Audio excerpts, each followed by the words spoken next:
அனைவருக்கும் இனிய வணக்கம் மாணவர்களே. இன்றைய வகுப்புல நம்ம பார்க்க போறது பாத்தீங்கன்னா பஞ்சபூதங்களால் ஏற்படக்கூடிய ஒரு அழிவு பற்றி தான் பார்க்கிறோம். சரிங்களா? காற்று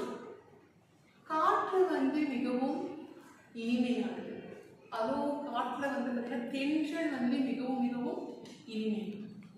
அந்த காற்று சீற்றம் கொண்டால் என்னவாக மாறும்? புயல். புயலால் நமக்கு நன்மைகளா தீமைகளா? என்ன விதமான தீமைகள் ஏற்படுகிறது? ஏராளமான அழிவுகள். அதுல உயிரிழப்பு. அருமை.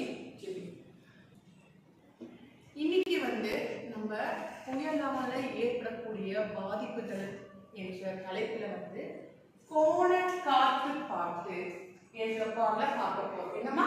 கோண காற்று பாட்டு.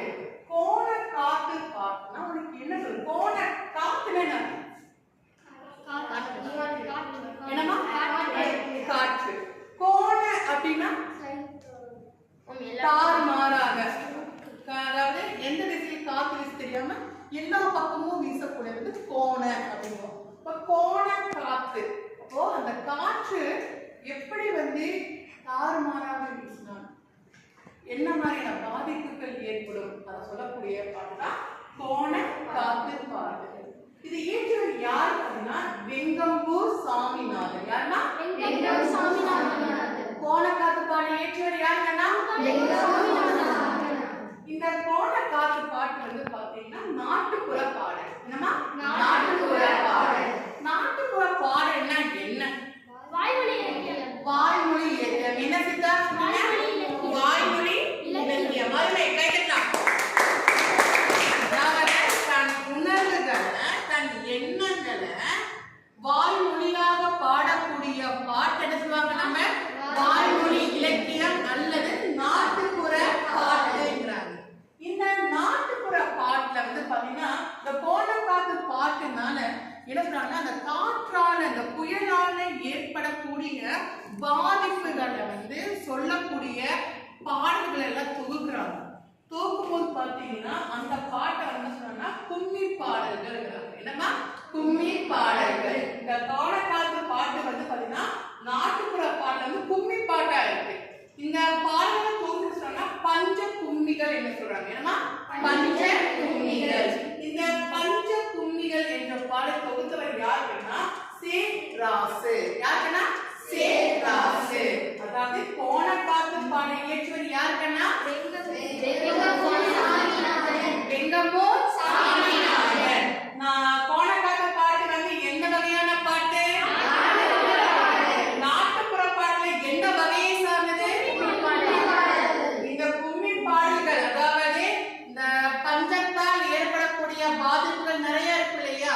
அந்த பாதிப்புகளை ஏற்படைய பாடல்கள் சொன்னா பஞ்ச கும்மிகள். என்ன சொன்னாங்கன்னா பஞ்ச கும்மிகள். அந்த பஞ்ச கும்மி பாடலை தொகுத்தவர் யாருன்னா?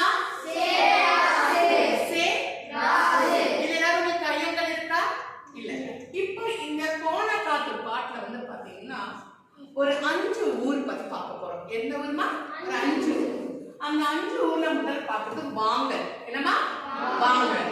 ரெண்டாவது காங்கேயம். ரெண்டாவது என்னன்னா காங்கேயம்.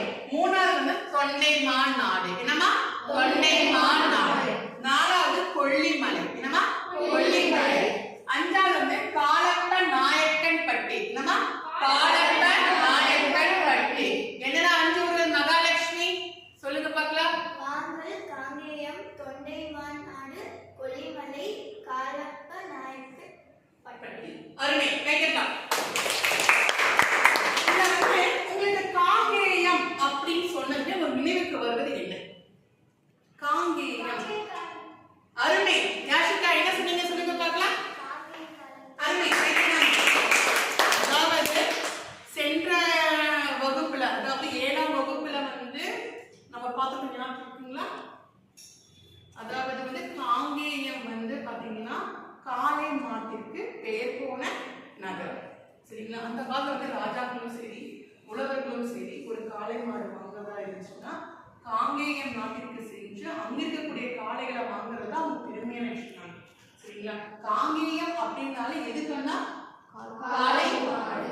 இதுல வந்து பாத்தீங்கன்னா வாங்கல் அப்படிங்கிறோம் இல்லைங்களா?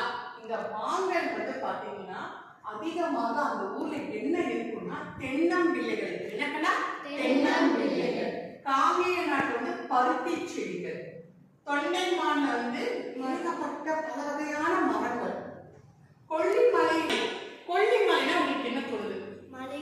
மலைகள் இருக்கக்கூடிய பகுதி கொல்லிமலை. கொல்லிமலையில வந்து ஒரு புகழ்பெற்ற இடம் சொல்லுங்க. எதுக்கு புகழ் பெற்ற? லட்சுதா? சித்தர்கள் வாழும் இடம், அதிகமாக வாழும் இடம் பார்த்தீங்கன்னா கொல்லிமலை. ரெண்டாவது பார்த்தீங்கன்னா திருவண்ணாமலை. என்ன சொல்லுவாங்கன்னா கொல்லிமலைக்கு அப்புறம் சித்தர்கள் அதிகமா இருக்கக்கூடிய சொல்லுவாங்கன்னா திருவண்ணாமலை சொல்லுவாங்க. இந்த கொல்லிமலையில பார்த்தீங்கன்னா ஏகப்பட்ட மரங்கள் இருக்கு. அங்க வந்து இந்த புயல் வீசும்போது அந்த கொல்லிமலை என்னவா இருக்கும்? மரங்கள் எல்லாமே என்ன இருக்கும்? அந்த மலைப்பகுதி என்ன ஆயிடுச்சோம்னா அழிஞ்சிருச்சு அப்படிங்கிறாங்க. தொண்டைமான் நாட்டுல வந்து பாத்தீங்கன்னா அங்கேயும் பல வகையான மரங்கள் புயல் அடிக்கும்போது என்ன ஆயிடும்? மரங்கள் எல்லாமே ஒடிந்து அங்க மரங்களே இல்லாம வெறும் குச்சியே நிக்கிற மாதிரி ஆயிடுச்சோம். காங்கேயத்துல வந்து பாத்தீங்கன்னா காளை மாட்டிற்கு அடுத்தபடியாக இருக்கிறதுனா பருத்தி என்னன்னா காட்டை. பருத்தி செடிகள் அங்க அதிகமா இருக்கு. அந்த பருத்தி செடிகள் மேல வந்து அந்த காட்டன் சீட்ல பஞ்சு, அந்த பஞ்சு காத்தப்பட்ட என்ன ஆயிடும்? பறந்து போயிடும். அப்ப அந்த வெறும் குச்சியா அந்த செடி வந்து தான் நிற்கும் இல்லையா? அப்போ அங்க வந்து பருத்தி செடிகள் வந்து பாத்தீங்கன்னா இருக்கக்கூடிய பஞ்சுகள் எல்லாம் பறந்து போய் வெறும் குச்சியாக காட்சியளிக்கிறாங்க. அடுத்து வாங்கல வந்து பாத்தீங்கன்னா தென்னம்பிள்ளைகள் என்ன ஆயிடுச்சு? அடியோட என்ன ஆயிடுச்சு? அழிஞ்சு போயிடுச்சு. அடுத்து காலப்பன் நாயக்கன் பட்டியல வந்து பாத்தீங்கன்னா மாடுகள் ஏகப்பட்டதாக வளர்க்கப்பட்டிருந்துச்சு. அந்த அடிச்ச புயல்னால அந்த மாடுகளும் என்ன ஆயிடுச்சு? இறந்து போயிடுச்சு.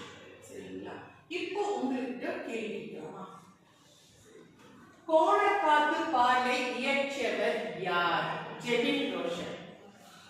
லிங்கம்பூர் சாமிநாதன். கை தட்டலாமா? மகாலட்சுமி.